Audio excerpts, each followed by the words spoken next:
Hello and welcome to the Energy Connect studio at ADIPEC 2024. I'm delighted to have joining me in the studio today, Paul Duncan, Technical Director at MENA Terminals. Paul, it's such a pleasure to have you with us in the studio.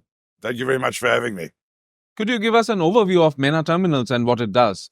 MENA Terminals was acquired by the company roughly a year ago. It's a large terminal in Fujairah on the Gulf of Oman side. It is roughly 360,000 cubic meters, or in simple terms, 360 million liters, where we handle both clean petroleum products as well as marine fuels. It is an incredibly good terminal with an efficiency rating of #1 in the area. That's fantastic. And one of the areas in which you have a lot of expertise is in biofuels. Yes, we do. We have an existing terminal in Greece where we supply a lot of biodiesel.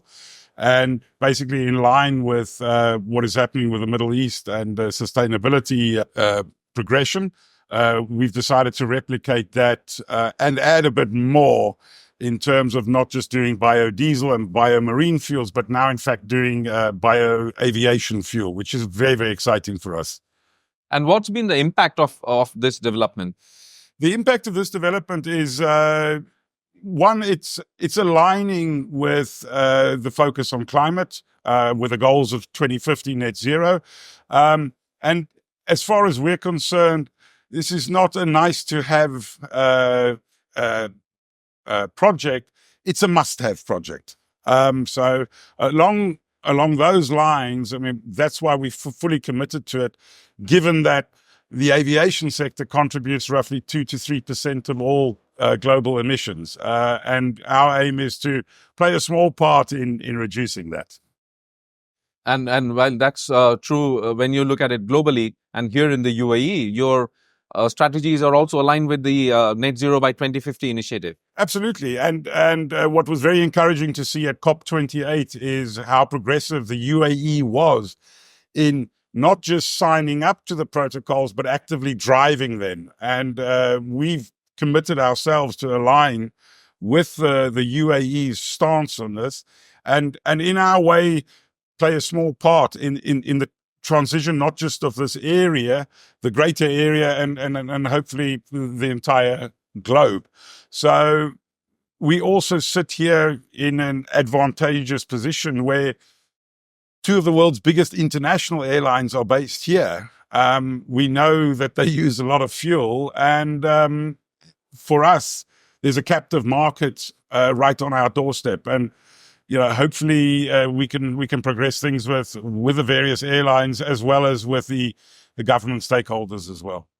And are you looking at expanding your expertise in sustainable aviation fuel? Yes, I mean, it's something that we want to get this project up and running. We do strongly believe there's scope to replicate this in other parts of the world. One of the areas we're particularly interested in is East Africa, where we see substantial potential for growth. Countries like Kenya, Tanzania are showing huge levels of domestic growth and domestic consumption. So for us, the natural progression, both commercially and geographically, would be to move further down from Fujairah, further down the east coast of Africa. That's great to hear. And finally, we are here at ADIPEC, the world's largest energy event, and you are showcasing your portfolio and services. Yes, and it's an honor and it's a privilege to be here. The feedback and the reception we've got so far has been tremendous, and it's encouraging to know that as much as we believe in what we're doing, the general public and the sector believes in it as well. So we're very excited. But now the real hard work starts. And a lot of the work has already been done. So all going well, and we know it will go well. We should be in production by Q1 of 2027. All the best with that, Paul. And it's been such a pleasure having you in the studio. Thank you very much, and really appreciate your time. Thank you. Thank you.